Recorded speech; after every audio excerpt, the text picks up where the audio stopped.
In the last episode of Create Above and Beyond, we found a great location for a starter base, got ourselves some basic enchanting for some better gear, did some dangerous exploring of some dark dungeons, and crafted our very first Create machines up. And starting off today, we have to get a bunch of materials, so let's get right into it. Oh, hey everybody, I didn't see you there. I'm just doing a little bit of gathering of granite, as you can see. A couple of my build plans that I'm going to be trying out involve quite a bit of granite, so that's what I'm doing right now. I do have a plan on how we're going to automate kelp. I actually have a design that I was working on a little bit. We are going to need quite a few materials before we can actually build the entire thing. The other problem that I foresee is there isn't a whole lot of sand around in this world. And in terms of getting it renewably, we have to wait until we can get the crushing wheels, which is gated behind some brass machines. Until then, the best way to get sand, at least what it says in the quest book, is to get the strainer and also a smaller chance of a clay ball. This does use durability, unfortunately, and the strainers, I think, only have a base durability of about 300 or so. So unfortunately, we're only going to really get a couple stacks of sand out of each strainer filter. And to make the strainers, we still actually need to get more andesite machines. So we are probably going to have to do another batch craft of these machines and the mechanisms here. So we need some more cogs, andesite alloy, and logs. Now we can actually do this in the more efficient recipe inside of the mixer. Instead of a 1-to-1 recipe, this becomes then 1-to-2. So temporarily, let's just set up a little mixing station over here. We're going to put a small cog wheel here, a large cog wheel just to speed it up by 1, and that should then be running fast enough. We could do this manually. However, I think we could probably get away with just making a quick water wheel. If we just put a water wheel down on the floor, that'll just save us some hunger. Little gear ratio later. This isn't pretty, but this will just allow us to automatically mix the andesite alloy. We'll let this cook up all of the andesite alloy that we need. Go, a stack of kinetic mechanisms. To make our first strainer, all we have to do is use some iron bars on top of the andesite machines. 3 of these will probably be good for now, considering we aren't going to want this as a long-term solution. And to make the filters, we have to use some of the canvas from Farmer's Delight, which we have from a couple of the canvas rugs, and then as well as some straw. What I did to get the straw was I just used some of the blocks of bamboo. I was growing a lot of it, but I do have quite a few stacks to make some more strainer filters if we need to. We can make, well, let's make 3 for now, just to fill up all of them. They don't stack, which is a little unfortunate. But let's just set this up over here for now. This is going to be, again, a temporary setup until we have a little bit of sand stocked up. We'll go ahead and just do something like this. The strainers then need to just go on top like so. Now, in terms of getting water for these to actually function, do I have to place this on top? Yes, there we go. Okay, so we just need to put a little bit of water up here, and leaves make this nice and easy. We just throw a little bit of water on each of these, and these should start producing us, once they finish, some sand and some clay. Now, I've done a little bit of pre-planning this farm, like I mentioned. What I'm going to do is craft up a schematic table, just like so. We'll turn these into the empty schematics.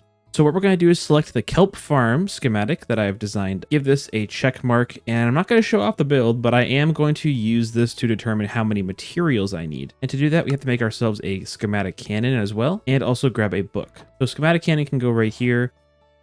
There we go. And now I have myself a material checklist that I can use to verify how much material I'm still missing. So we need 27 linear chassis from what I have here, 1 mechanical bearing. We need 21 mechanical harvesters. We also need to have 2 portable storage interfaces, which is how we're going to get the items out of this farm. There's a couple other materials that I use mainly for decoration that are going to require some andesite alloy here, but apart from that, nothing super crazy.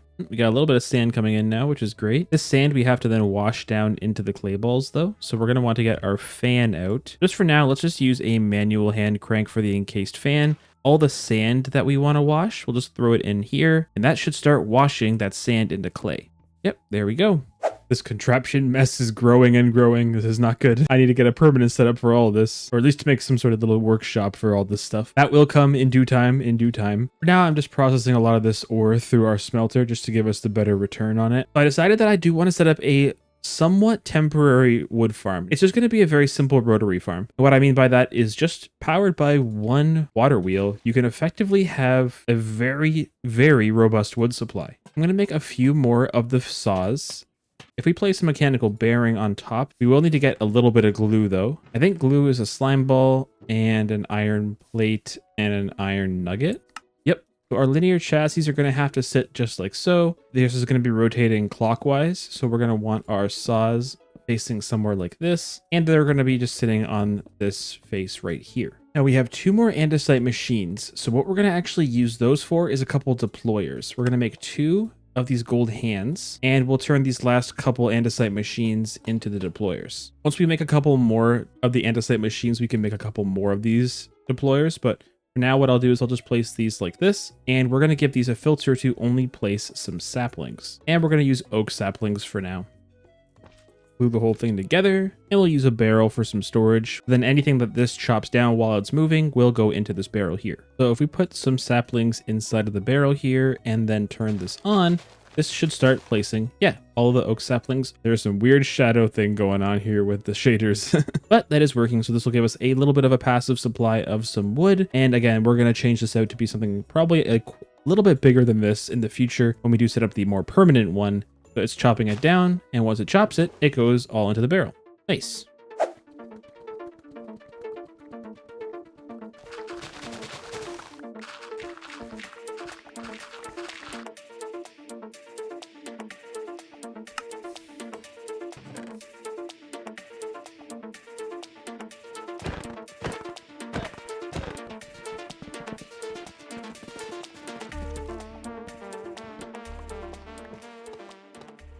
All right, all the materials are gathered. We are ready to start building this kelp farm, and I have a little bit of gunpowder inside of our schematic cannon, so we are all set and ready to go. All we have to do now is press the start button, and we should see this start to place. Ah, beautiful.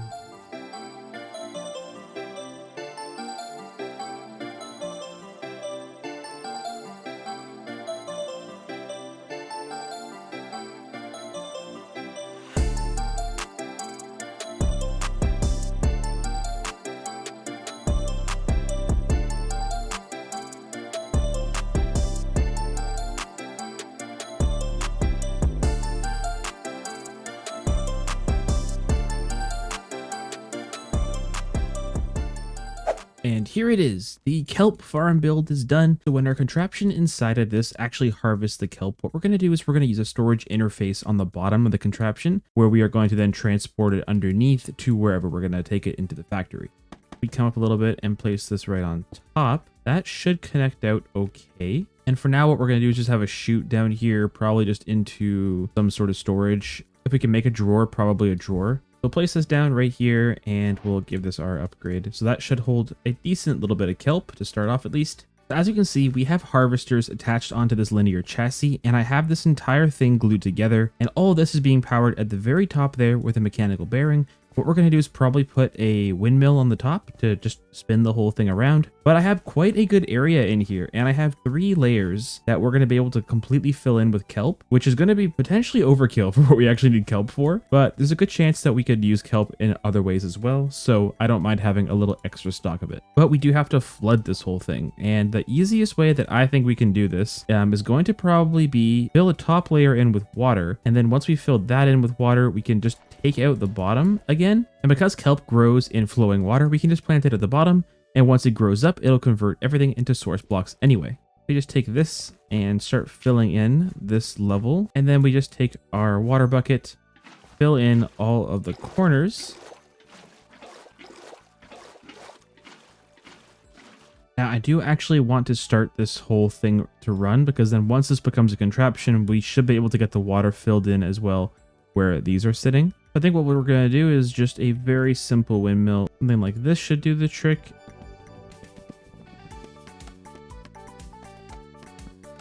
Something like that looks kind of cool. And we just have to make sure that we glue this to everything on the corners, just like this. Patch in on the sides. There we go. And it looks like it's all spinning okay. Now, the plan is just to break out this layer of dirt that I just placed. All right, so this is all flowing water now. So all I have to do is just place the kelp on this lower level. And once it grows, the harvesters should start harvesting it all.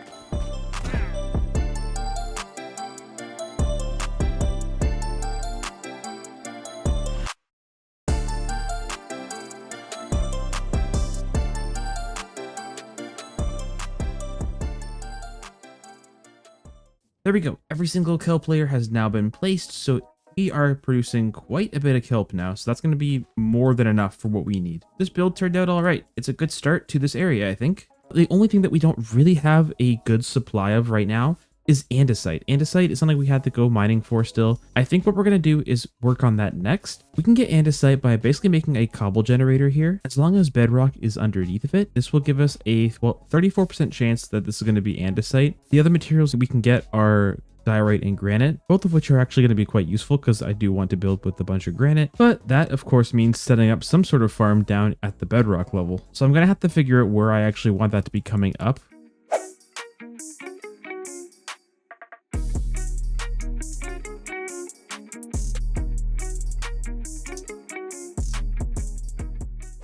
And a short time skip later, I've done a few things around here just to get ourselves prepped up for this next process of getting andesite. And apologies if my voice sounds a little off from the previous clips. I'm a little under the weather right now, but I am getting better. I've added a few drawers just for some of the bulk resources that we had taking up all of the spaces in our chests. I'm not a huge fan of the drawer design.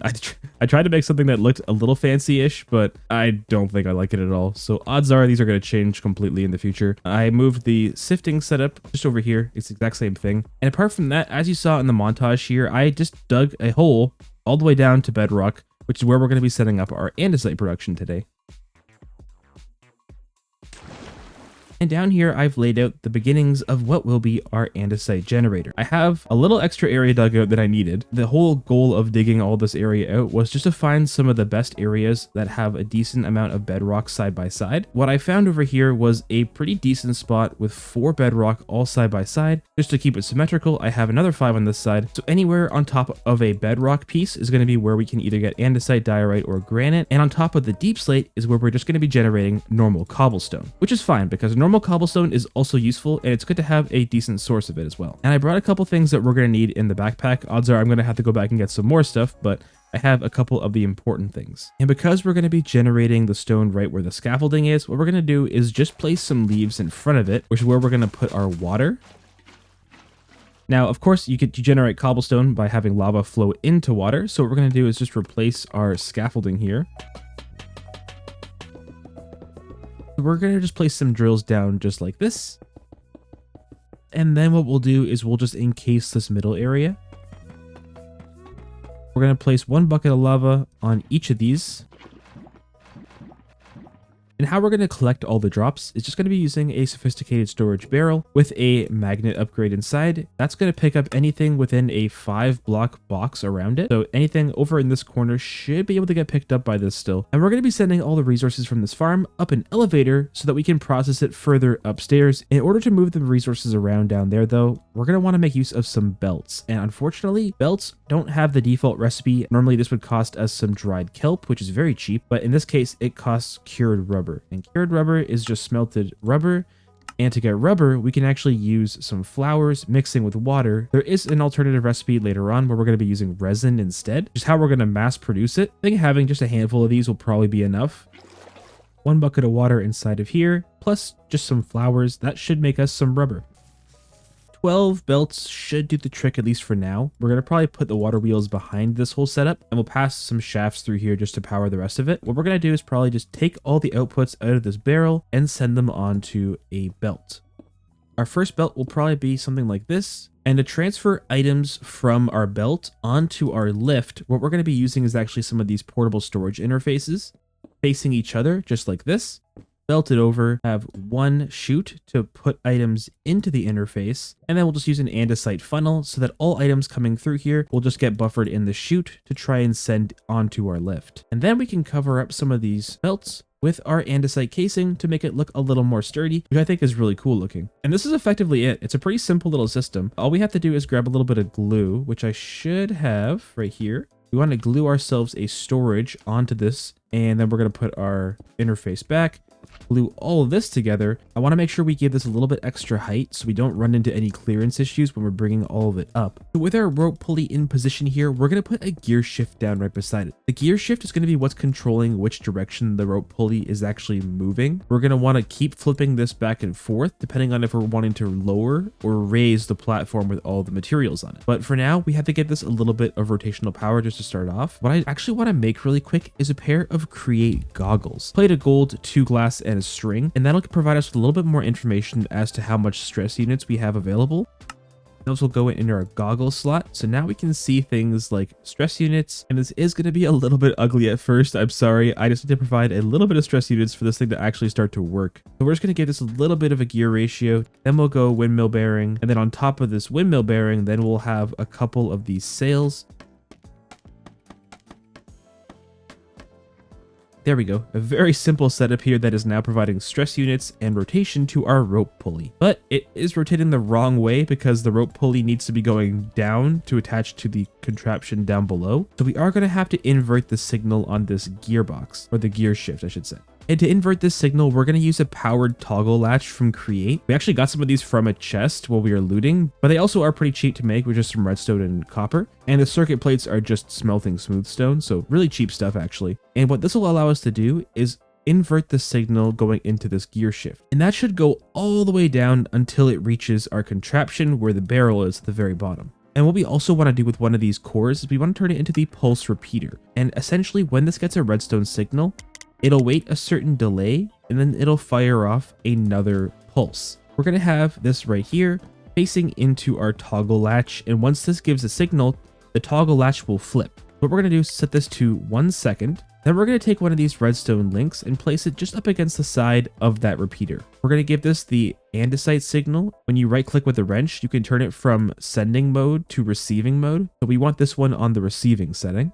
And as you can see, the rope pulley has come all the way down and is now attached onto our little system here, which is great. So how are we going to tell the lift to go back up to the top once it gets to the bottom here? Well, what we're going to do is take out one more of these andesite casings and replace it with a redstone contact. These redstone contacts are pretty cool. What they do is they actually, if they are side by side touching each other like this, they will emit a redstone signal. But once they disconnect, they will no longer be sending the signal. And that's how we're going to send the signal for this to go all the way back to the top, is by placing just one of these redstone links on top of here and give it the andesite icon.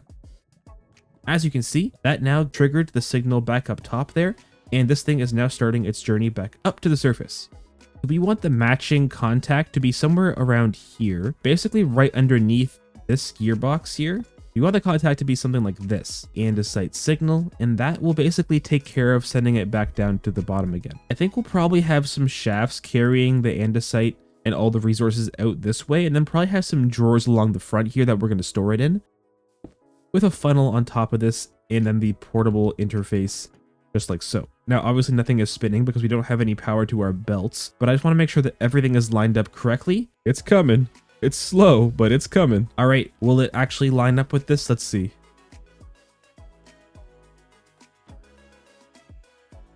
I think it worked. It tried to connect here. It didn't look like it did on that end, but I think that might just be a visual bug. Let's hook in our belt along the side here. We're going to have 4 different resources coming in here. We're going to have one for cobblestone and andesite, which are going to be the 2 important ones. Then we're also going to be getting diorite and granite. I made a couple extra void upgrades up. That will take care of any overflow. And all that's left to do is to give this some rotational power. Maybe we can just be a little silly right now just to test and just transfer it all down.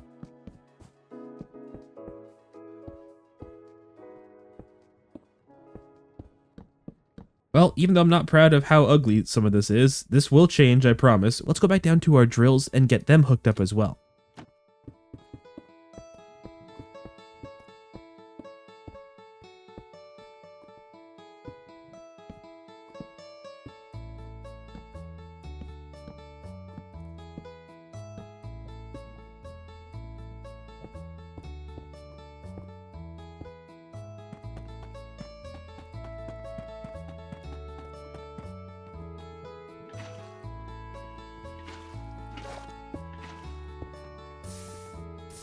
Okay, it looks like it is working. You have to give a little bit of power to this other one here. So let's go ahead and just double gearbox that. And there we go. I would like this running a little bit faster if possible. Just one more big water wheel here and then one little one just like this. Yeah, so that actually doubled the speed of this whole system. Oh, it's working. So once this kind of finishes filling up with resources, it should automatically detect that it can't send any more of a certain resource in. Hopefully we'll see this elevator take off any moment now. 3, 2, 1, go. Hey, that was pretty close. And here it is. It finally made it. And let's see if this actually works first try. Okay, it is unloading all of the resources. Andesite is coming in here, which is perfect. And now it is empty, so it should continue up. And back down it goes. So if this is more than half full, then we're probably going to have a problem. Oh yeah, we got a problem. By flicking this lever off, I can just make sure this doesn't try and double the speed. So that should hopefully fix our issue. Well, with the transport mechanism up and running, I think it's time that we put a build around this system. And all the production and processes that we're going to need to make the andesite machines will all go inside this building as well. But to do that, I have a lot of gathering of materials to do, which means it's time for me to go gather some resources. Let's do it.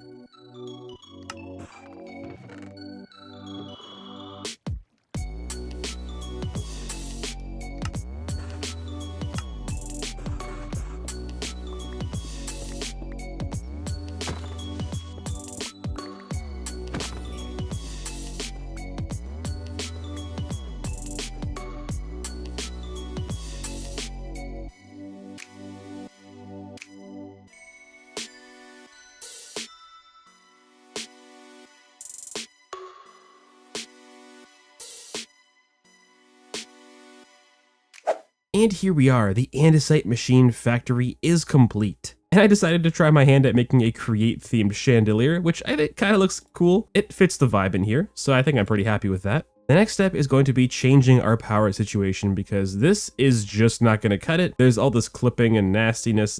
This has got to go. And the way I'm actually going to remedy that is going to be putting some power underground here. I dug a little bit of extra space down here, just in the side, and I think I can fit a decent amount of large water wheels down here and then gear ratio the whole thing up so that we're actually running this whole factory quite a bit faster. Now, I'm not exactly sure how much in the way of power we're going to need just for this factory, and I didn't want to overdo it just because the more water wheels we add, the overall laggier the area is going to feel. So I want to just make sure we're not overdoing it. Maybe just this many for now to start off. Let's start off here by just placing down some trapdoors. This is going to enable us to potentially shut off our water wheels if we don't need the factory running at some point. So I'm just going to preemptively put these in. Then we're going to just bring in some blocks across here. And now we can just start waterlogging this. All the water is placed in. There we go. The water wheels are now running. And this should be centered with the factory. So if we come up here, we can go a few more blocks out this way, and then we can dig up. And we can use this little trick to speed up the water wheels here by using a little water wheel, and it'll add a little bit of stress to our overall system. And then from this point, we'll start gear ratioing this whole thing up. That's running pretty fast here. I hope that'll actually not be too much of a problem in terms of our overall stress capacity. Let's take a shaft here and we'll run the gearbox straight up, and that's going to go up into the factory. Now we can run this over here and make sure that everything here is running a little faster.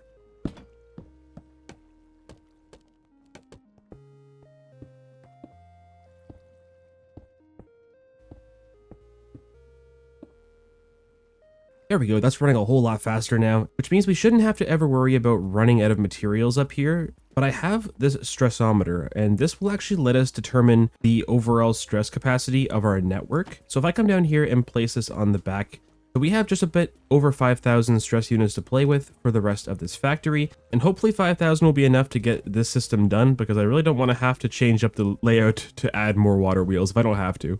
The other thing that I want to do is figure out how and where we are going to be bringing in our kelp. I think we'll probably have it dropping off outside and just have it shoot into the side of this. Probably something like that will work okay. And I think what I want to do is set up a minecart system that's going to go down there, pick up some kelp, drop it off, and kind of just keep cycling back and forth. But I do want to make it look nice. So that's the first step. Let's figure out how we're going to get the kelp from there over to here and make it look somewhat good in the process.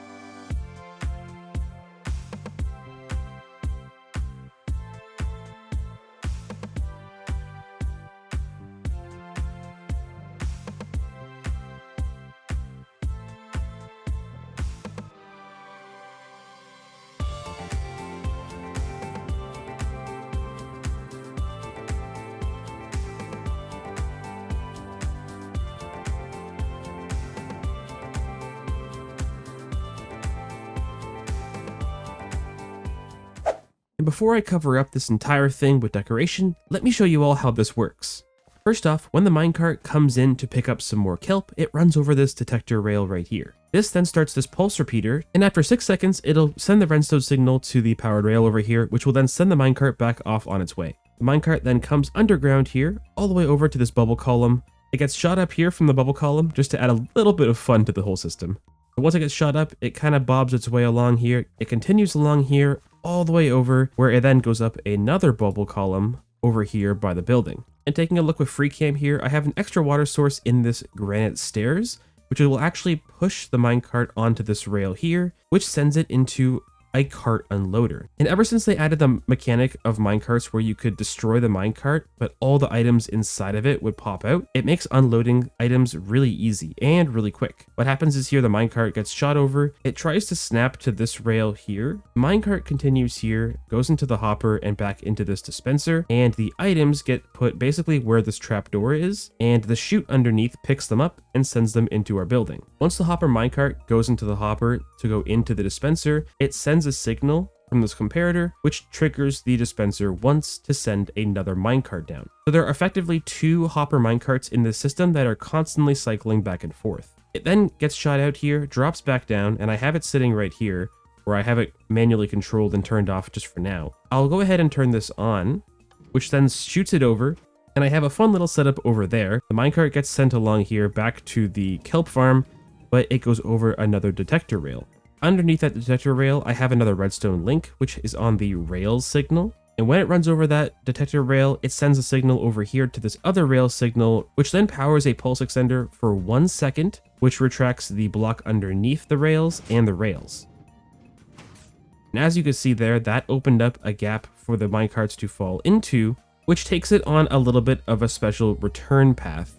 And it shoots out the top here just above where it goes into the mountain in the first place. The minecart comes along here, it snaps to the rail and continues along back to collect even more kelp. So while this isn't probably the most efficient in terms of material usage or speed, I just thought it'd be fun to have something a little bit more unique. And of course, this guy always is coming to ruin my recordings. Sir, what do you have? Oh my goodness, what is this? Ore pick? I don't even know what that would be used for. I want to buy it. Do I have enough emeralds? I only have 4 emeralds. I can't even afford it. That would have been kind of cool to have, but oh well. I'll do a little bit more decoration just to cover this up a little bit, hide some of the piston stuff, but overall, I'm actually really happy with how this whole thing functions. And inside here, we should see, yes, we have plenty of kelp coming in, and it's actually voiding the kelp now, so I should bring that upgrade over from this drawer over to the other drawer.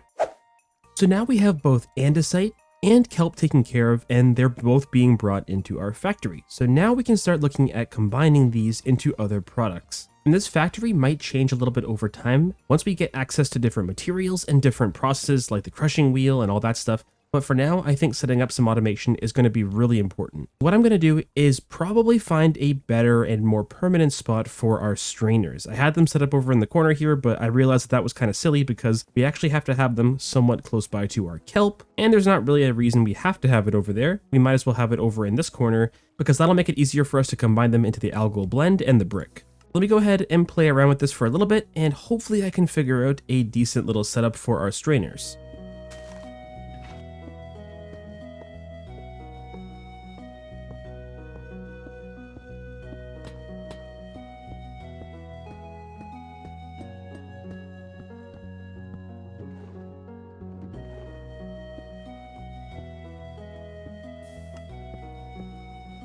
Okay, that's the basic clay taken care of here. I just have 6 strainers all feeding into one chute, and then once it drops and gets washed here by the fan, it just turns into clay, which will then be stored and buffered in this drawer right here.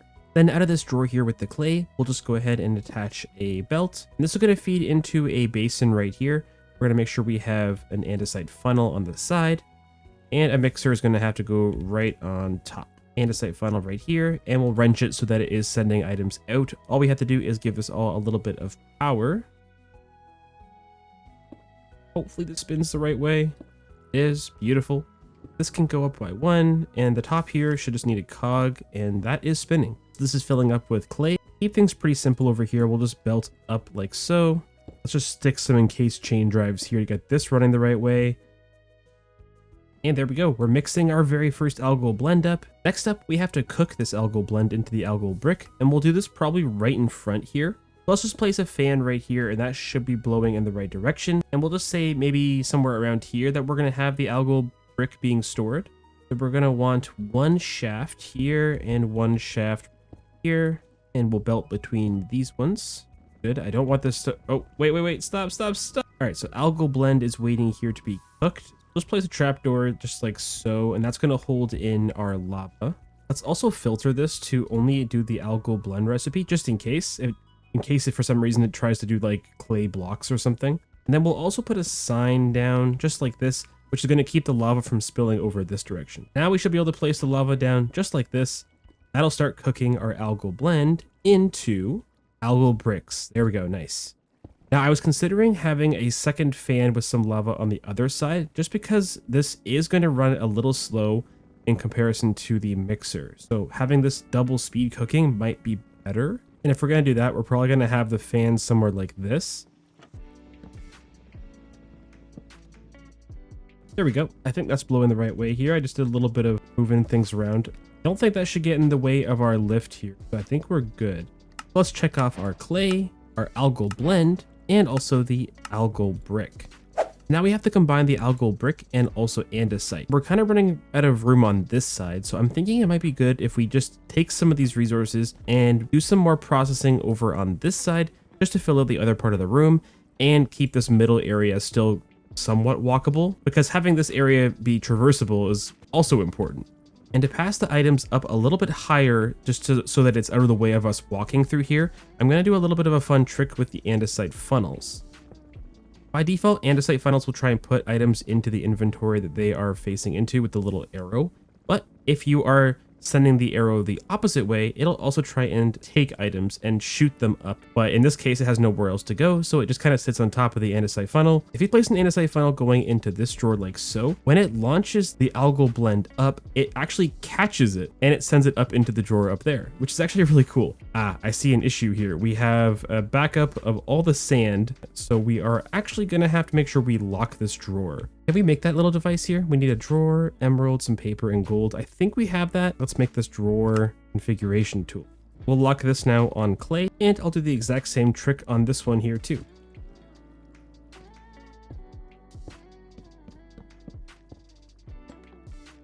And then from here, we'll just take the andesite out of the drawer with some belts, belt it over to this spot, and then over to this one right here. The andesite should get fed into the left of this, and then the algal brick will get fed into the right and mix into the andesite alloy. All that's left to do is give this some power.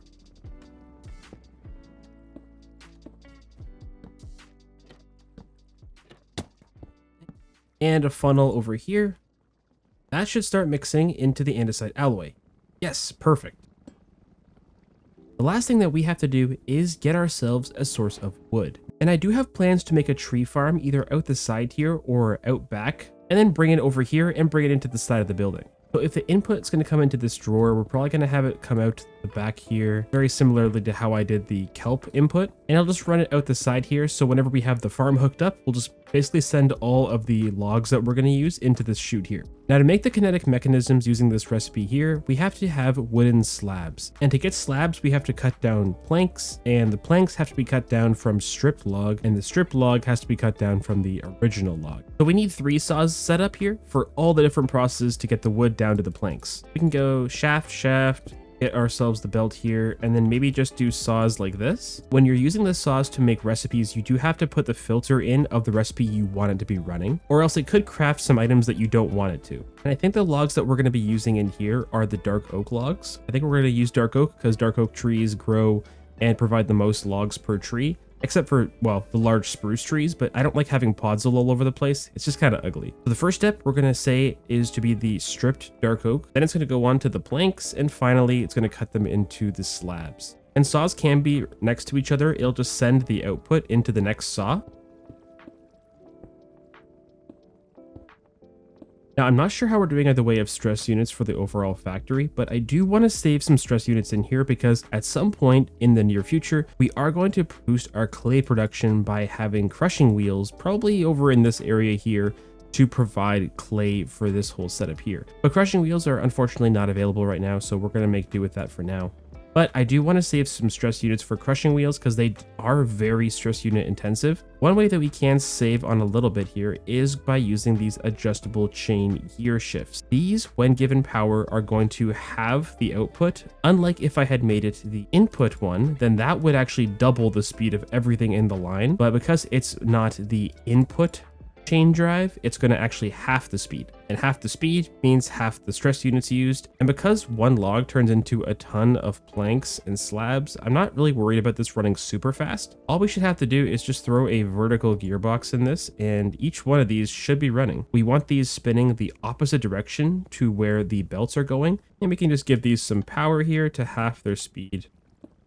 So with one andesite funnel, we should be able to see the logs come out, get chopped down into all of the different components, and out comes slabs. A gearbox in here should work, and once we have the slabs, we need to deploy 2 andesite alloy and then a saw stage in this sequence to be able to make the kinetic mechanism. I made a few deployers here so we can actually just use these, and we'll face them in just like so. We'll put the saw on the last one, and then we'll give these ones the andesite alloy filter. And we can just give some power here, and there we go, spinning the right direction. And we do want to send the andesite alloy into the side of these first 2 deployers.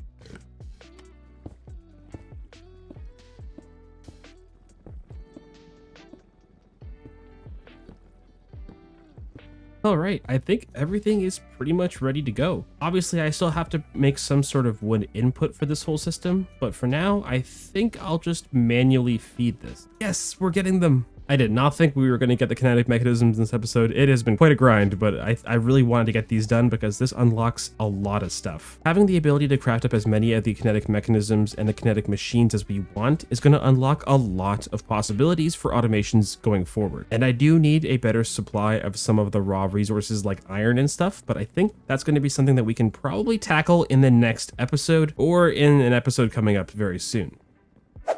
But it has been a very busy episode. We've gotten an absolute ton of automation. We've done the kelp farm, we got andesite up and running, and an automatic supply of these kinetic mechanisms. So we are all set for the next few episodes. We are all ready to start automating everything. But I think that's where I'm going to call it for this episode. Thank you very much for watching, everybody. I really hope you did enjoy this one. If you did enjoy, feel free to leave a like, comment, and subscribe to the channel. Join the Discord if you haven't already, and I'll see you in the next episode. Bye!